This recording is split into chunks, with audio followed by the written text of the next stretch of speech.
ఈరోజు all India SC ST welfare association నుంచి ఇంకా బీసీ వాళ్ళని కానీ ఎస్సీ ఎస్టీ బీసీ మైనారిటీ వాళ్ళంతా గుర్తించి all India SC ST welfare అసోసియేషన్గా కొత్తగా పెట్టడం జరిగింది.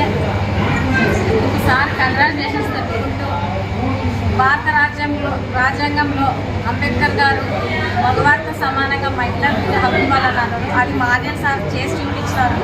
మేము కానీ మగవారితో సమానంగా మహిళల హక్కుల కోసం పోరాటం చేస్తాం.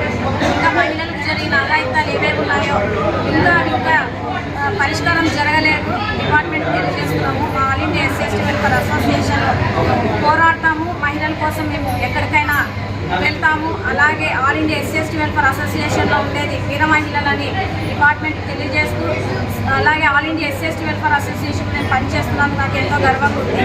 ఇంకా వీర మహిళలంతా మా అనిల్ సార్కి అండగా ఉంటూ ఈ మంచి పేరు తెస్తూ